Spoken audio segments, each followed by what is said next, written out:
Hello and welcome to the 4th episode of Project Studio Tea Break. My name is Mike Senior and I am back here with composer and musical director John Whitten, and we will be taking our pointiest of sticks and poking the Project Studio world to see if it makes funny squeaking noises. Hello, John. Good morning there, Mike. How are you? I'm doing very well. What have you been up to this month? This month, I have been outside because it's a glorious, glorious summer here in Berlin. And I've been You've got to be careful with that, you know. Why is that? Well, they say never trust a mix engineer with a suntan. I think it's fair that no one would trust me as a mix engineer. I think that's an entirely accurate statement there. So you just wanted to advertise in the shop window, don't trust me as a mix engineer. Yeah, fair enough. Feel free to give me these jobs, but just don't expect anything particularly special back. And I have been playing ping pong obsessively. We've got a couple of tables just outside our house. Oh, epic. And I went out for a bit of fun, but I've been being slowly initiated into this cadre of incredibly serious, mostly men, who treat this as the sport of kings. Right. And who can give you a backspin smash that'll set your head reeling. And it's quite fun. Yeah, definitely. I get that entirely. Yeah, I used to played a lot of ping pong when I was at school. Oh, really? Rather too much ping pong, actually, I think. Is there any such thing? I don't think there is any such thing. No. I play a bit now when I go on holiday, because you go to a campsite that has little table tennis stuff. Oh, good stuff. Although I've been getting more into beach volleyball now. Really? I think you pull off that bikini. I'm looking at some pictures now, did a quick Google image. You in the sunglasses and the tight bikini. Yeah. It's I mean, the real downside is just how much baby oil I have to use. Is it fair to say that there is none left for the baby when you are done making yourself into a glistening beach pearl? Yeah, I get complaints from the other players because I don't have to jump, because I'm too tall. I think, okay, that's among the reasons you get complaints from the other players. Yeah, too slippery. I am going to need that as a live stream. I think video documentation has got to go up on the Patreon of a glistening Mike Senior on a Project Studio Tea Break sponsored outfit. Yeah. How about you? Have you earned your tea break this month? Oh, I think I have. I've been doing kind of lots of things, desperately trying to get some mixing done and getting sidetracked from it at every possibility with all sorts of other things coming in. It's a ridiculous thing about freelance life is that you go, okay, right, this week I'm going to do some mixing, and then you get there and then you have to answer a phone call and then someone rings you up and says that this is broken, and it's just uphill battle. Yeah, no, it can be ridiculous. And I may not have earned it, but I'm ready for that completely. Tea break. I'm primed. Have you ever had the situation when you're doing a bit of mixing, and maybe this is just my tan talking here, but the other day I was working on a mix and I'd turned everything off just to fiddle with some settings, and my ears were feeling so tired, and I realised that I'd left the kick drum playing and that I'd spent 10 minutes not realising I was listening to this thumping kick drum in my ears just because it had become so background to me. Yeah. And I decided to go to bed at that point. That seemed to me like a good moment. Very sensible idea. To call it a day. You stopped noticing the kick drum. Yeah, it was the heartbeat of the universe at that point, Mike. It was nothing and everything. Ugh.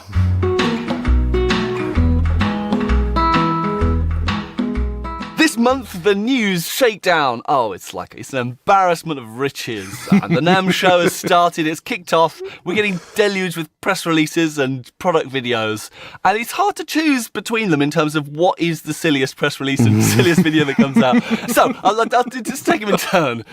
Right, the first one. This is a collaboration between Yamaha and Rupert Neve Designs. Now, Rupert Neve, of course, has this reputation of being the god of great-sounding audio things, particularly associated with units that have transformers. Okay. And Steinberg are now owned by Yamaha, and they've put out a couple of audio interfaces, like a 2-input and a 4-input interface. Okay. And the big selling point of these interfaces is that they have Rupert Neve Designs transformers in the mic preamps. In the guts. Okay. That sounds exciting. That sounds like the kind of thing you can sell. Right. I don't see any potential for silliness here at all, Mike. Yeah, I just see, I can see that. I see a solid product, well designed and excitingly delivered.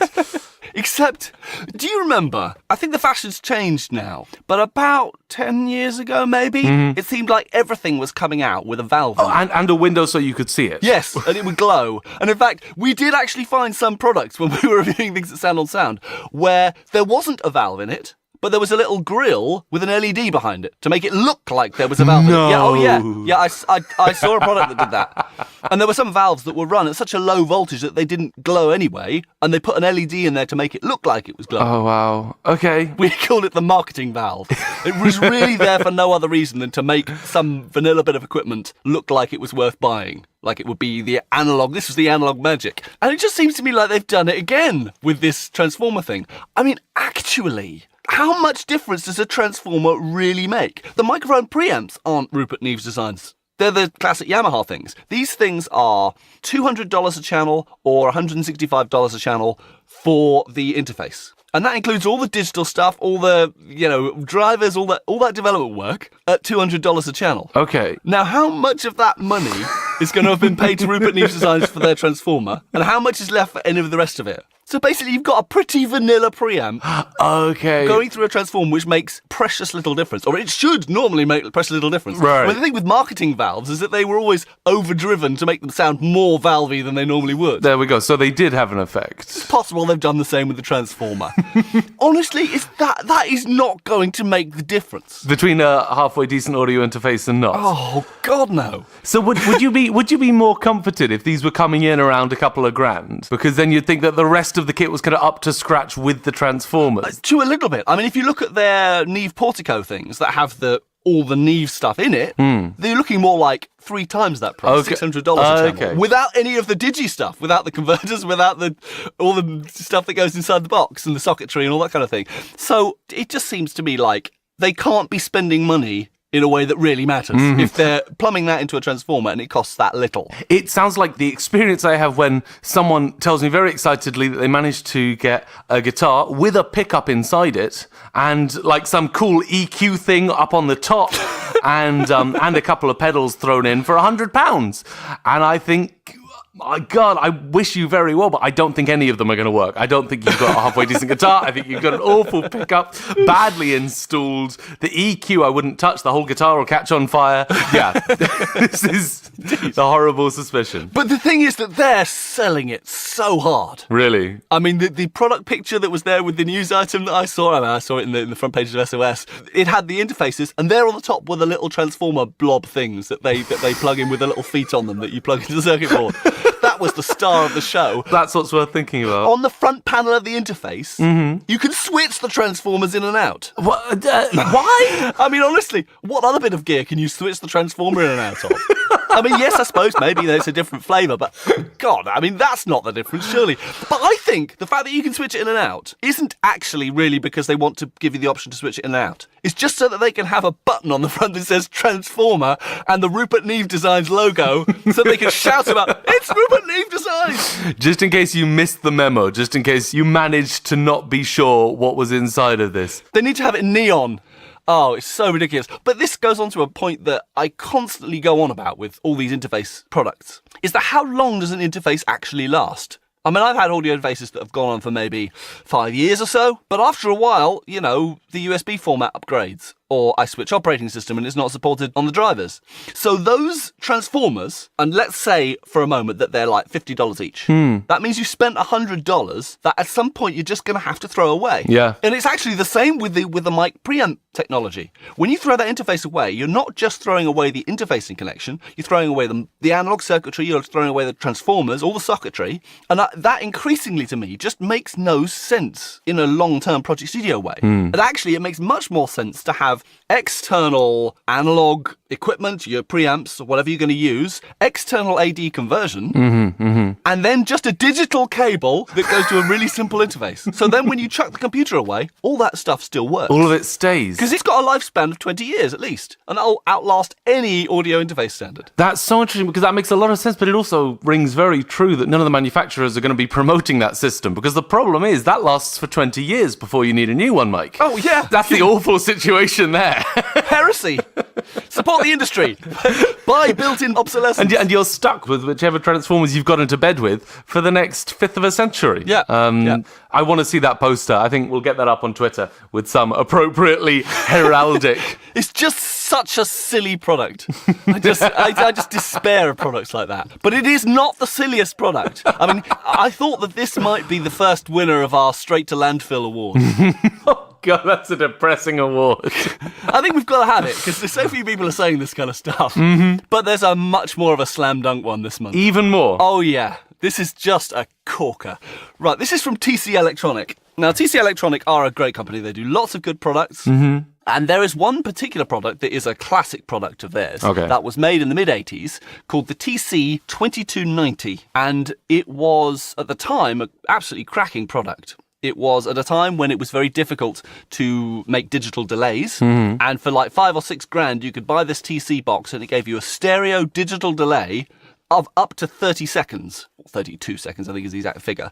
And furthermore, that just like the AMS devices at that time, it wasn't just that you could have a delay that long, you could also sample, and you could loop the sample, right? So the delay line was also a sampler. Okay. I mean, that link back in the 80s was very strong. It's been diluted later on as memory and everything got cheaper, because you didn't need to double up like that. Right. But also, each of the delay lines, you could modulate the delay time. So all of a sudden you could get chorusing, flanging, all those kinds of effects. Amazing. And you can modulate the amplitude. So you could get auto panning, tremolo. So it was a great all-purpose modulation delay device. Wow. It sounded great, had a lovely warm sound, and it also had a specific way in which you could create a ducking delay in one box. And so people loved it for that. Wow. So that you could put loads of delay on something as an effect. Yeah. But then when the dry signal was there, it wouldn't interfere with the lyric intelligibility or with whatever. It wouldn't get in the way. And then just in the gaps, it would bubble up. That sounds great. I might have to pop on eBay for one of these. Yeah, it was a cracking device. And it's had such a long history in studios. I mean, you'll still walk into big studios and there'll be a 2290 there in the rack. Amazing. It's a very kind of characteristic look.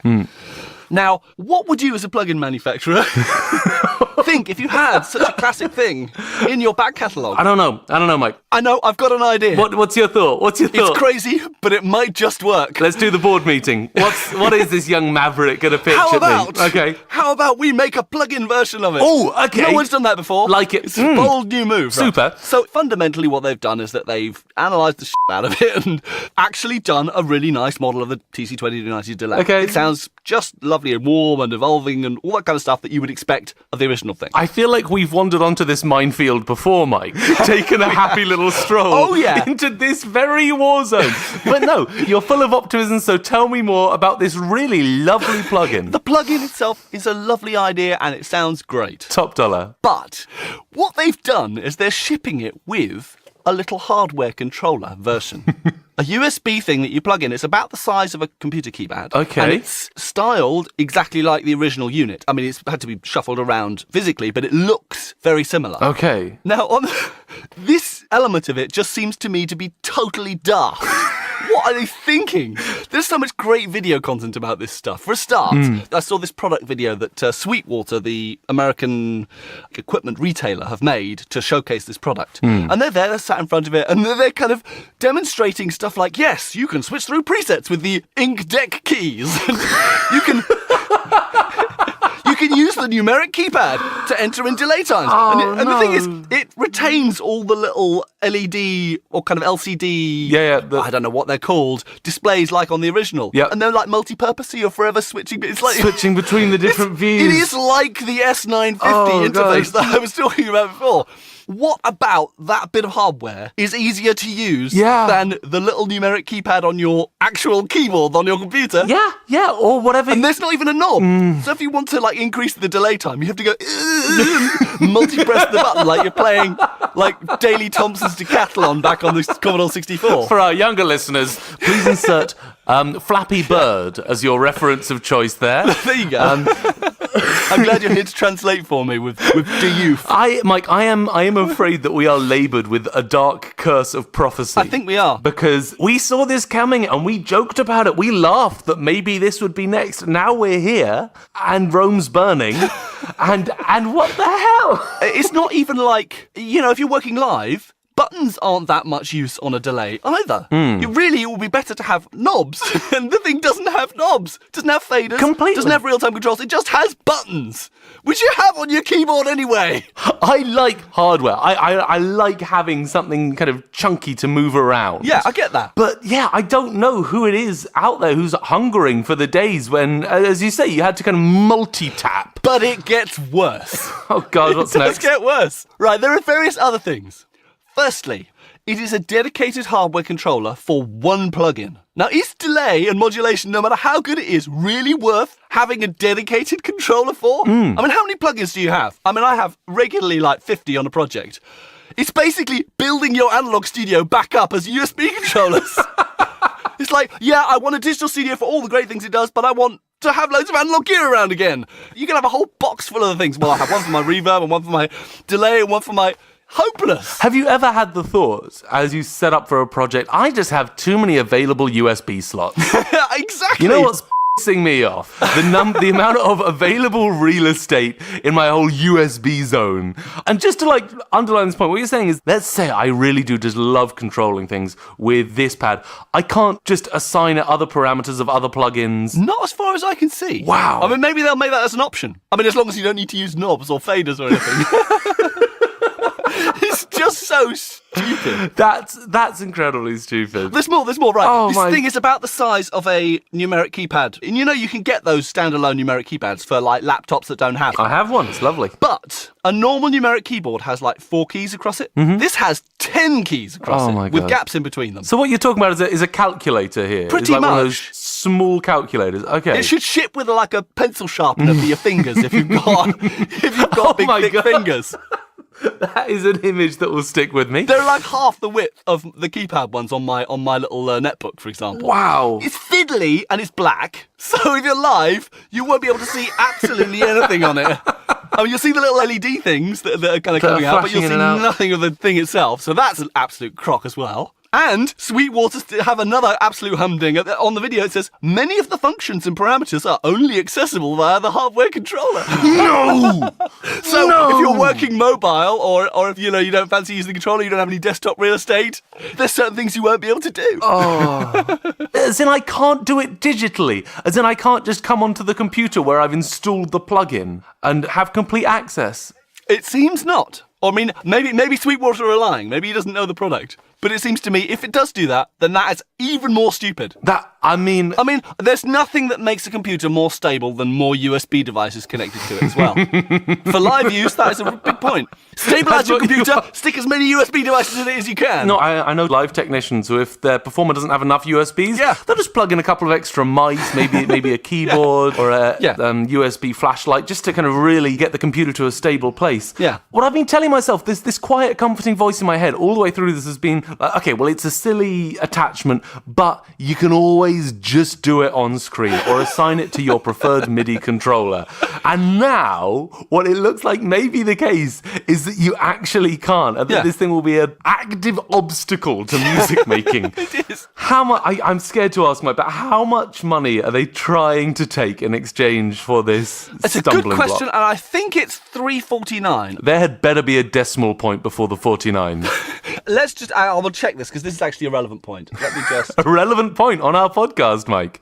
I'm not sure we're qualified for one of those. Yeah, it's €390. I think it's $349. Wow. That's a lot for a plugin anyway. I mean, you could get something like the new Synaptic plugin, which is actually good as well, for that money, without any silly dongle nonsense. Yeah. But for parody, this is the gift that keeps on giving.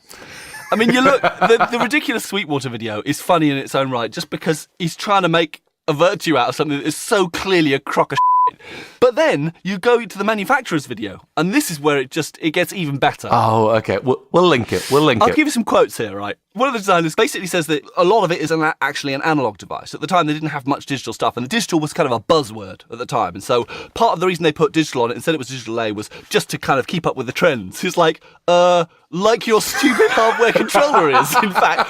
And he's trying to make it out that times have changed and that actually, no, we know what we're doing now. Wow. Another designer comes out with another classic one, which is, he's speaking in a language that I don't understand, but it's subtitled. And the subtitles are, I think it's really cool how it reminds you of the 80s, when everything was analog and when the original unit was made. There's something very credible about that. No, I can't think of a single decade that is less credible than the 80s. Furthermore, in the 80s, everything was about making things digital. It was exactly the opposite of what he said. Well, yeah, and after having just said that they were desperate to make it look digital.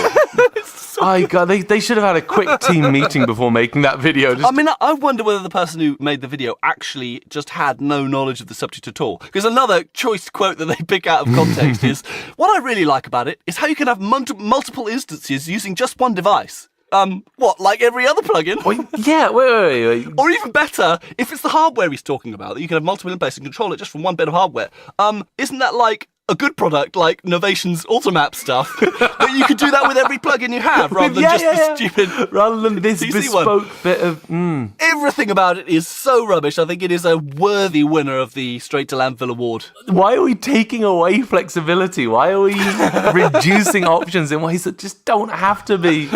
Oh, it makes me want to start a religion. It does. Just against this sort of thing. A single core belief, which is, okay, the first commandment of Johnism, you were here, is, guys, can we please not? Testify! Okay, thank you. I am so glad that this has come through onto our news It's such desk. an entertaining news month. Here's the other thing. If you have found your way to owning one of these, please do let us know how wonderful it is. How it could be any use at all. Please tell us a use. A use. Just the one? We'll take one. Yeah, there you go. Maybe you can put it over your QWERTY keyboard's numeric keypad just to stop you spilling coffee in it. Doorstop. If it gets thinner at one end, let's say doorstop. I think it's too light to be a doorstop, actually. It's useless even for that. I'm done with it. It's taken up more headspace than it should have done. Silly people.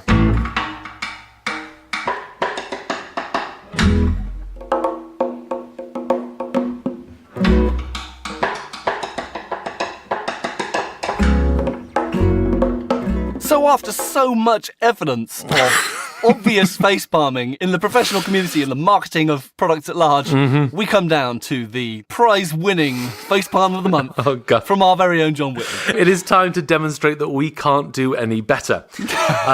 This particular facepalm comes to you courtesy of last summer. All right. I was playing a really, really lovely gig in the north of England in some ornamental gardens. It was some beautiful, beautiful gardens. Quite a small gig. Lovely. It was nice, and I was playing guitar for a singer. Me and him and a cellist and a drummer. Yeah. And it was just what you get so little of as a touring musician, Mike. It was classy. Yeah, it sounds classy. It was a cello. There was a cello there. Yeah, like none of us had visible tattoos. There were like candles all over the garden and right. Yeah, like some like floating candles. Blimey. In things of water, and the stage was all nice and clean and didn't have LX tape all over it. This was an outdoor situation, and rather than those little plastic bottles of water, they'd given us kind of glasses and jugs, which didn't have lids. Blimey. Yeah, that turned out to be a mistake. Oh, right. Too classy for its own good. Too classy for this group of musicians. Anyway, so the stage setup was pretty bare, but it was well done. It was a guitar, a couple of pedals, and mics and pickups and stuff, and these jugs of water. And there were no tables. Oh no, because that would mess up the minimalist look. So these jugs. I feel the Ely of doom approaching. I didn't. I just thought, how lovely. We got jugs of water with kind of lemon and cucumber and mint or whatever in them. I should have worn a nicer shirt, sort of thing.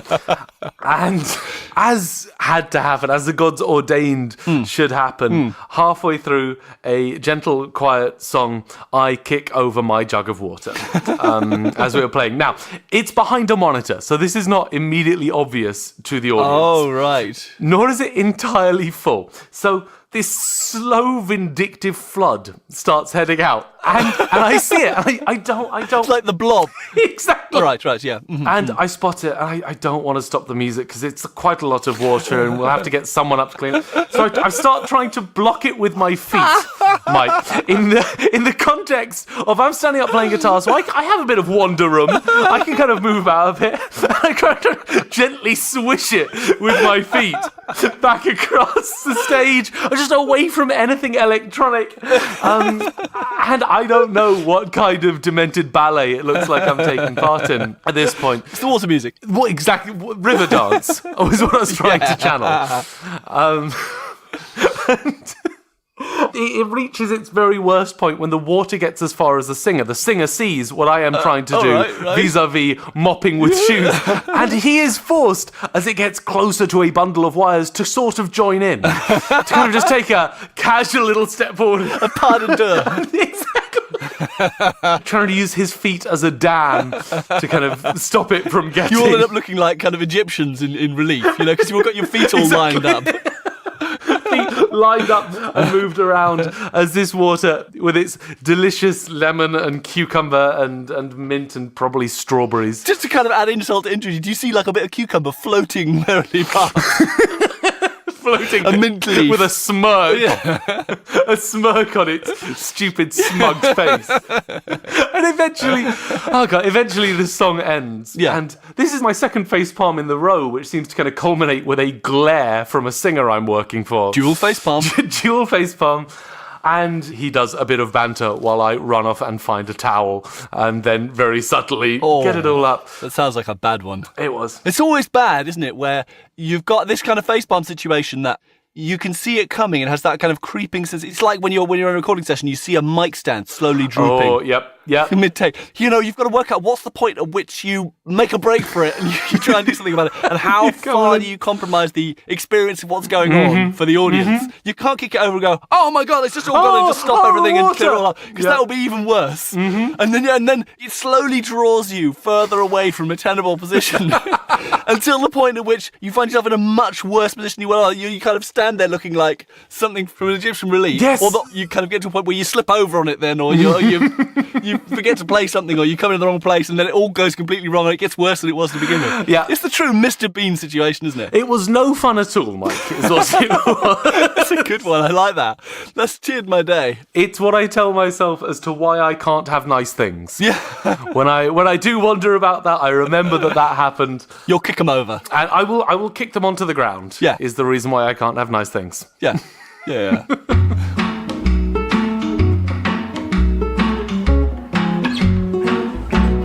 Now, since last month, we have been deluged. We have been under an avalanche of questions. Flooded. We have been flooded by your desperate requests for our assistance, your pleas for our wisdom. And what has been playing on our listeners' minds, clearly, this month, are recording matters. Recording matters. There has been disagreement about what is the most difficult and challenging instrument to record.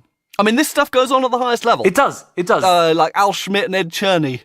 I was reading 2 interviews of those guys, and I think it was Al Schmidt saying the most difficult instrument to record is the piano. And then Ed Cherney going, well, Al Schmidt says it's the piano, but I think it's vocals. Yeah, fiery debates. So this discussion is happening on the highest levels, and even higher than their level is what we're going to deal with now. I was going to say, and I am excited to set it to rest once and for all with the definitive answer to this question. The true experts. As per Project Studio T-Break. So what's your opening salvo, Mike?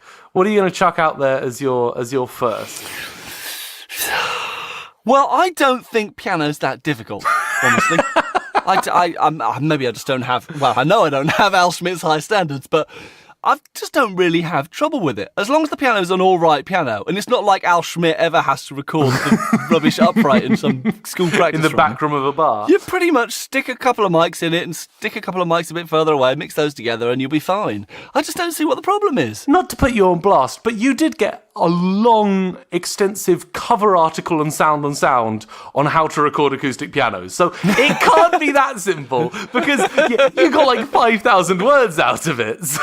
Well, I did. I milked it for everything it was worth, but honestly, it's not rocket science, I don't think. It's such a big instrument. There's so much stuff making noise. There are lots of places that sound any good on it, and usually it's much more important what they're playing. I mean, you've got to think about the balance of the different areas of the register. Yeah. But that's not too difficult. And even with, like, cheap mics, I mean, a couple of cheap Omnis, you can do wonders with acoustic piano. It just never seems to cause me a problem whenever it's always other instruments that cause me problems, not that. So I disagree with piano. What do you think? I've only recorded pianos a couple of times. So I think there's a huge range of sounds you can get out of a piano with subtle differences.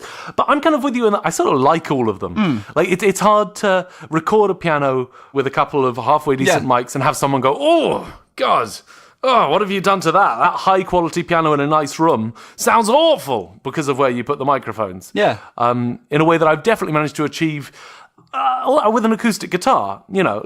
Yeah, now acoustic guitar, I'll join you on. I think acoustic guitar is a lot trickier. I struggle mostly with the boom. Yeah. Now, especially if I'm going live, if someone hasn't got an electroacoustic and I'm just recording an acoustic guitar, getting enough signal out of it without just getting that sound hole hurricane of boom.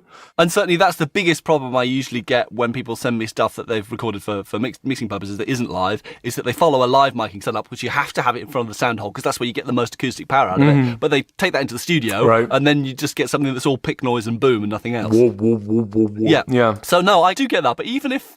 I think it's just because it's such a complicated instrument. Anything with a wooden body sends frequencies out in such an unpredictable way. From one guitar to the next, I just never know whether it's going to work. How it's actually going to go. Yeah.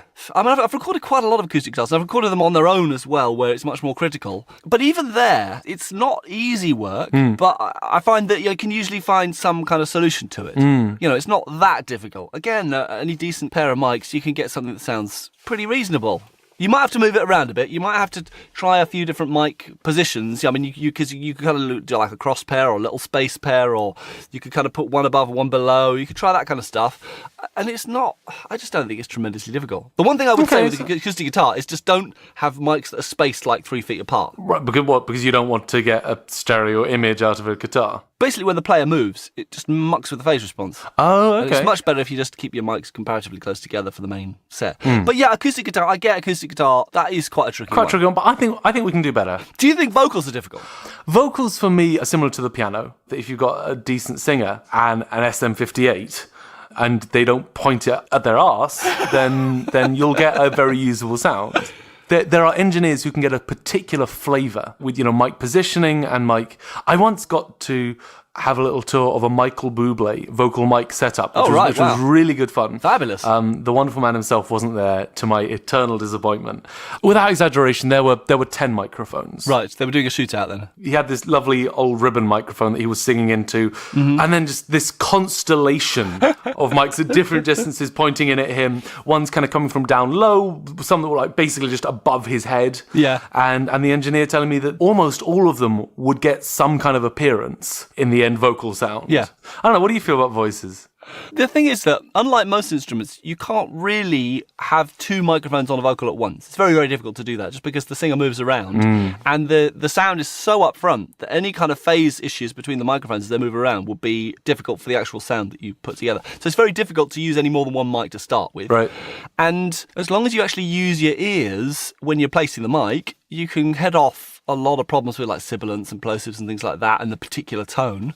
But fundamentally, the main decision is which mic you use. Because certain mics will suit certain singers, and as long as you try out a few mics, you usually head off that one mic in your collection that's going to sound horrible on a certain singer. Yeah. As long as you don't use that one, then the real job... I mean, the thing is that recording vocals is really difficult, but it's the recording process, not the actual technicality of it. Producing vocals and getting the takes and doing all that kind of stuff, that's really difficult.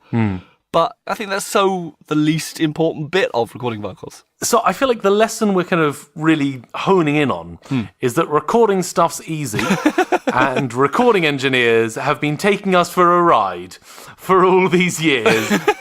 I mean, I think where recording gets really difficult is not when you've got a single instrument on its own. And I think that does apply across the board, is that the moment you get any instruments together, then you start getting into real issues of the mics begin to really matter a lot more, the quality of the microphones, and how those instruments interact and the spill that goes between the mics. That's a real issue. Yeah. But I think there are some instruments that are genuinely really... I was trying to think of the most difficult one. The most difficult one I can think of is actually the string bass, the upright bass. Interesting. What's that? And on several different counts. One is that in Project Studios, the low end is always a challenge, either because your listening environment doesn't really represent it very well, or because there are resonances or whatever in the recording room. Either there's a resonance on the floor and a bass will set it off because it's got its spike stuck in the floor. Or there'll often be resonances in the room. There's a resonance in the instrument around 70 hertz. Rooms, in Project Studios, they often have like a 2.5 metre ceiling, which puts their main primary floor ceiling room resonance around the same kind of frequency range. Right. So it's very easy with upright bass to get horrendous resonance problems where certain notes absolutely go through the roof and other notes seem quite dead. Also, by nature, the instrument, when it goes down to its low range, the fundamentals of the notes go below the resonant frequency of the cavity of the instrument. The cavity instrument, to some extent, is too small for the frequency range it covers. Interesting. So the lowest notes, from about 60 hertz or 70 hertz downwards, and it goes down to like 40 hertz, potentially.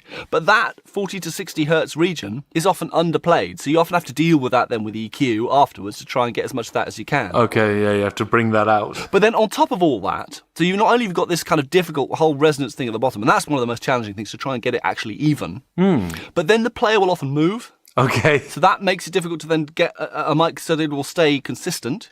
There's often quite a lot of mechanical noise, and mechanical noise is quite difficult to deal with, particularly if you're trying to get close to the instrument. That'll get overemphasized with the mics. Is that from moving around, or is that just kind of bow clacking and... Well, it's from the strings slapping against the instrument, from maybe just the actual finger noise on the instrument itself. There's a difficulty if they change playing styles. If they go from like pizzicato through to arco, then all of a sudden the sound can make no sense on one where it makes sense on the other one. Interesting. It's difficult because it's such a big instrument, and with big instruments, if you get close to them, you tend to spotlight only one aspect of their sound. It's a wooden-bodied instrument as well, so it has all the same problems that acoustic guitar has in terms of sending frequencies all over the place. So you often find yourself then, okay, well, maybe I'll try and multi-mic it to get more of the sound of the instrument, and then he's moving around and you get phase problems.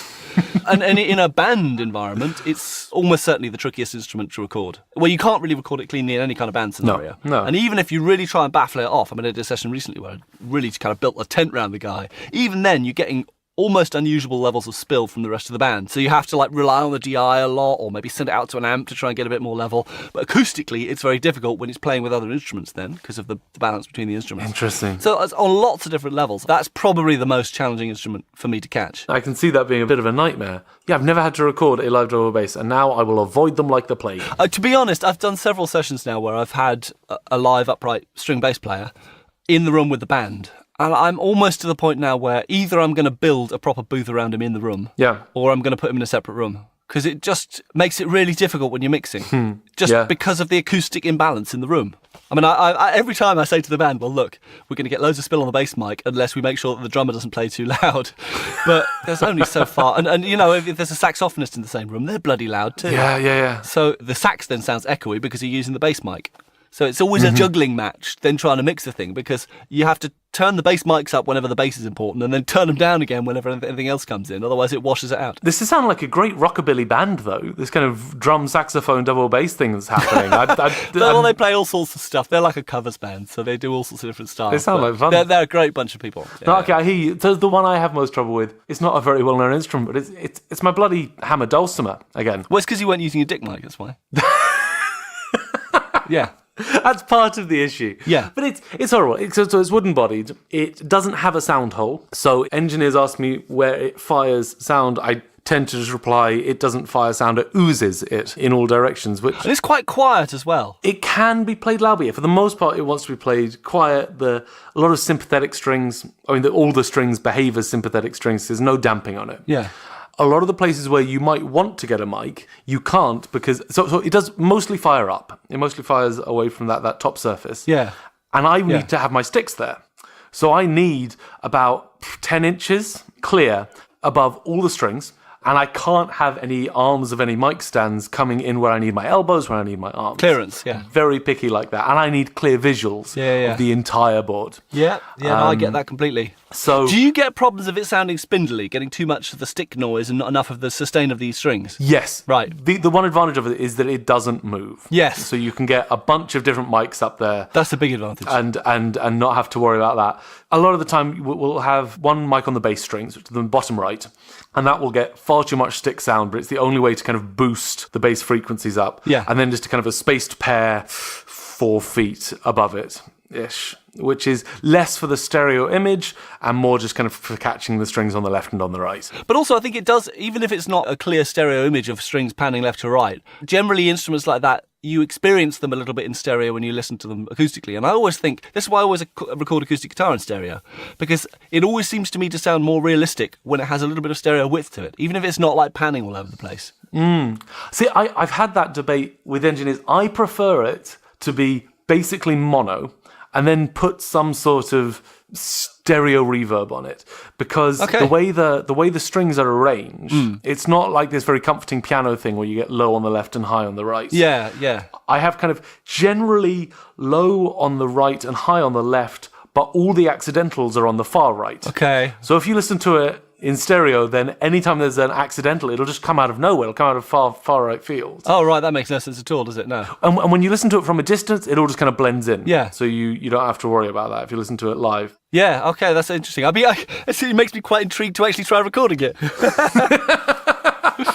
I guess my problem-solving. We'll get a session together soon. Definitely. Well, you're not far up in Berlin. I'm going to get up there at some point, aren't I? I think you must. I think it's necessary. It does sound tricky, actually.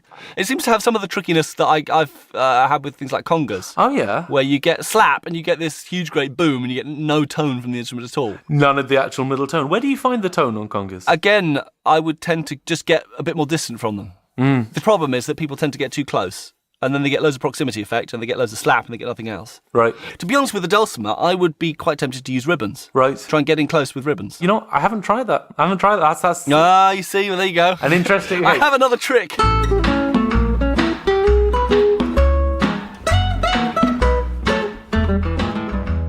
Now that we've laid that important question to rest, it's time for What's Your Jam? What's your jam? I didn't have the Foley ready, but here it is.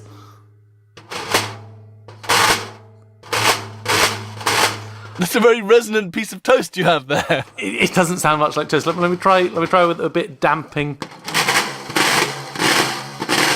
It's a buzzy piece of toast. It's a buzzy piece of toast. Okay. Well, it's good. We can argue till we're blue in the face about what the best toast Foley is, but I think we've nailed the worst one. I had such high hopes for that one. I thought, you know what, John? This idea for Toast Foley is so good, I don't even need to try it out before I suggest it to Mike and then do it on our podcast. and I stand by that. I stand by that decision. The joy of live podcasting-ish. Ish. Okay, it's time for the jam. Yeah. The toast heralds in the jam. So what have you been enjoying? What are you going to turn us on to today? I wanted to start with a little bit of a retrospective because what I've got for you is not just a song, it is not just a jam, it's 2018's Summer Jam. All right. Sound of the Summer, the barbecue soundtrack. And before we dive too deep in, I wanted to know what is the first summer jam you remember? And this isn't just a song that's popular during the summer. This is one that soundtracks beach visits, that soundtracks, hot cars and water balloon fights, whatever else you get up to during the summer. Oh, I reckon it would have to be something like the Whiskey and Rye one. This will be the day that I die. That's Dougie MacLean, isn't it? Good old boys are drinking whiskey and rye and singing This will be the day that I die. That's a tune. That one. That's a hell of a tune. Dates me, I suppose. Do you have any particular summer memories soundtracked by that tune? I remember playing pool on summer evenings for far too long to that tune. That's a very cinematic memory right there. You as a pool room shark. It is. To that incredible tune. I think it is Dougie MacLean. It is, yeah. My very first that I can remember, I was living in the United States at the time, and it was Steal My Sunshine by Len. Have you come across this one? I know it's up to me. If you steal my sunshine, making sure I'm not into. Oh yeah, no, I know that one. Yeah, Steal My Sunshine. Yeah, definitely know that one. Yeah. Oh, there's another one, another classic one. I'll do an impression of it. It's the Who's It With You. I know the one. You know the one? The one just from that. I know the one from your fantastic kick drum side chain pumping impression there. It was good for a first attempt. It was just on the spur. I feel like of the cuff. That's why people tune in to hear us imitating beatboxing top 40 Hall of Famers. That was a totally summer smash. Absolutely. I mean, so in preparation, because I respect our listeners so much, I did a little look into the history of summer number ones, and it isn't just a marketing thing. Like, the song that kind of gets up there at the beginning of the summer will tend to have a longer run for its money than other number ones. All right, that's interesting. People will listen to it all summer. It will become the soundtrack to the summer. So whether that's Summer Anthem, Summer Anthem, the tune, that's what I'm talking about. So okay, let's see how in touch with youth culture you are. What was last year's? What was last year's? What was the 2017 Summer Anthem? Oh, I was gonna. It could almost be Despacito. It was absolutely Despacito, Mike. Oh, well, there you go. That was. Oh, a finger on the pulse of last summer. It was everywhere. It was so impossibly everywhere. Oh, it's all over the place, isn't it? I mean, I like it. Me and my daughter are often listening to the radio in the car, and we'll often say to the other one, oh, it's another Despacito bandwagon. There are a few, aren't there? So many of the things that are doing that. There really are. But of course, 1996 saw the first Latin crossover. Despacito is doing nothing new. Is it Vida Loca? It's not. It's the Macarena. Oh, Okay, of course. Despacito is a bandwagon jumper of its own. They are just wishing. If only you could see us, listeners, doing the synchronized dance. In perfect unison, while keeping our faces a uniform distance from our microphones. It's a talent. It's impressive. That's what they teach in engineering school. So yeah, Despacito is just a bandwagon jumper of its own. I'm not convinced there's anything new under the sun. Yeah, you're right. That wasn't a great couple of years, though, because the Macarena didn't really mean anything. I mean, it's a name. It's inextricably linked to Saturday Night.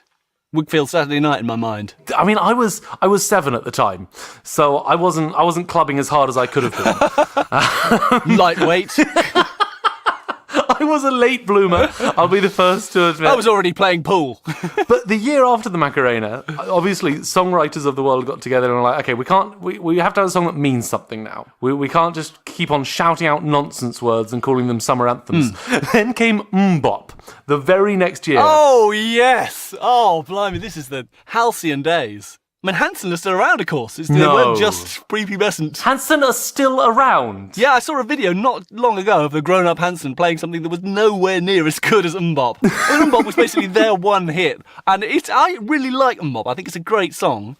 And they performed it well. It was just at the right time in their careers to do that. And it was kind of cute and it was feel good. It was great. That was a fantastic song. I really do rate that song. How can they still be around though? Mbop was in 1997, which means by now they must be nearly 10. That's At least they could possibly be legal already. Fast approaching puberty, no less. Hanson at the wheel. Exactly. I don't think that's a world I'm ready to live in. You can say anything to those kinds of voters. They can say Mbop and they'll dance to that tune as well as any other one. All of this is prologue, though. Yeah, okay, right. I want to tell you what this year's Summer Anthem is. You've got the hot gossip. You know what the tastemakers have prescribed for us. I may be attempting to do a bit of prescribing myself. Oh, right. Because there's still something of an open field. Yeah. I'm ready to put forward for this year's Summer Anthem, Zefiro Torna by Monteverdi. It's okay. I knew this was going to be a tough sell, but this particularly by the L'Arpeggiata Ensemble. All right. There is no more sparkly, upbeat, down for like a good ass time song than this that I've heard in so long, and I need to get you on board for this so that there can at least be two campaigners. Okay, so win me over. Okay, you've got a soprano and a countertenor playfully singing back and forth about how the summer winds have returned. It's the experience of watching two puppies playing in a sunny garden. Yeah. Puppy videos, that's very on trend. Very, very on fleek at the moment. But both these puppies are ninjas and ballet dancers. Just sort of doing Crouching Tiger, Hidden Dragon, spinning around each other sort of thing. This will absolutely be a link on our Twitter. They've got a great performance video up on YouTube. How do I make this happen? Because it's not topping the Billboard at the moment. Wow. Mike, I'll be honest. I think the video is clearly the way forward, I would say. Yeah? I mean, you've got all the ingredients of a viral smash there. I mean, you've got the ninja bit. I mean, that'll bring in the youth boy. You can get the bit of ballet in. That'll bring in the preteen girls. Yep, completely. You got the puppies. I mean, that's universal in its appeal, really, isn't it? Great. Monteverdi, you might get some Italians. I don't know. they like being mentioned more than anything else. I know what you could do. You could do the Hollywood trick, where they basically make any old film and they repackage it as a remake of something that was successful. Okay. So they get the remake vote. So you could say, oh, well, this is a sequel to O Sole Mio, or if you've seen Nessun Dorma, just when you thought it was safe, we bring you Monteverdi. If you want Nessun Dorma more, then this is where you have to go. Well, there's that one that's in the best-selling songs of all time. You know that Italian one, Volare. Oh, yes. Okay. Is that one of the best-selling singles of all time? I mean, the list is changing all the time, but yeah, it's been hugely, hugely successful. Wow. I mean, also, the whole issue of it being a guy singing in a high voice. I mean, that is... You almost never see that now.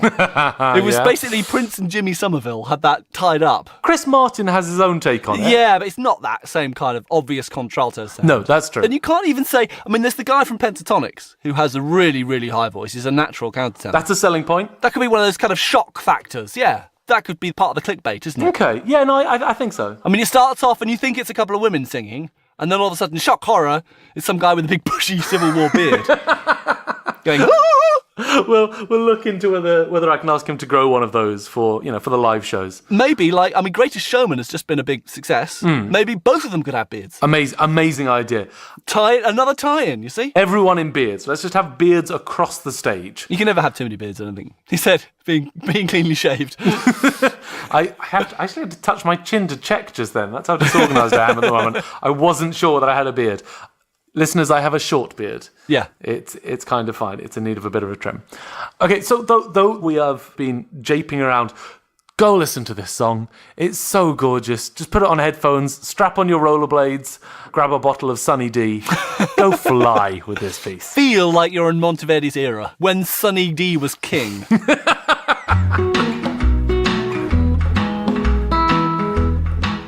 And we are coming to the close now of this month's podcast. Incredibly sad to say. We have time, though, to thank this month's sponsor. Don't know where we'd be without them. This is Wear and Tear. It's a new service from Legitimacy Crafts. All right. Have you got a flight case or... I have a few, yeah. And you know that awkward stage after you first got them, when they look all clean and they look all pristine, and anyone seeing you will be like, they're not a real musician. Yeah. They're just some hobbyist. Don't trust a plumber with clean tools. Exactly. All the gear, no idea. Yes. That sort of thing. So what Wear and Tear will do for you, they'll give it that lived-in experience. Their experienced artisans will... Kind of pre-stressed. Pre-stress, a couple of scuffs, lots of stickers, which they'll put on, rub off most of the way until there's just kind of that sticky glue stuff left. Which stays on it forever. Basically, give real-life experience to your flight case. Yeah. The metal edges will have little nicks in them, which are really sharp and occasionally bash against your ankles and take out a bit of skin. And you will look, present, and feel like the rock star you know you are. Well, I mean, the precedent is clear. I mean, the fashion industry has been selling ripped jeans for years. Decades. Why shouldn't we have pre-stressed flight cases? That's the question that Legitimacy Crafts was asking. It's been a niche waiting to be filled. Absolutely, it has. There's even distressed interior decorating. I don't know if you've come across this. When people buy prefabricated mansions, what have become to be called muck mansions, they will have people in who will draw, you can look it up, who will draw hairline cracks in the ceiling, who will draw very light water staining. We'll just make it look lived in. You're kidding me. It's quite something. Something. So given that that's actually real, I think we can all agree that Legitimacy Crafts is at least believable. Yeah. So a huge thank you to them for supporting us this month. And let's hope that they branch out into audio interfaces and microphones. I mean, so that you can get a new microphone and have it look like a vintage model. Absolutely. And cables. I mean, the value will go up. I mean, you get a new U87 and get it all looking stressed, and you can sell it as a vintage.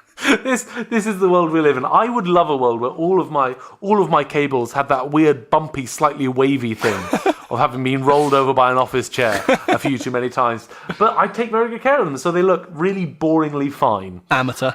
This is what I feel. This is what I say to myself in the bathroom mirror every morning. There's a little insight too far. Let's bring it back around. We are online. You can check us out on Facebook at facebook.com/PSTB books, on Twitter. Fabulous. At twitter.com/PSTB tweets.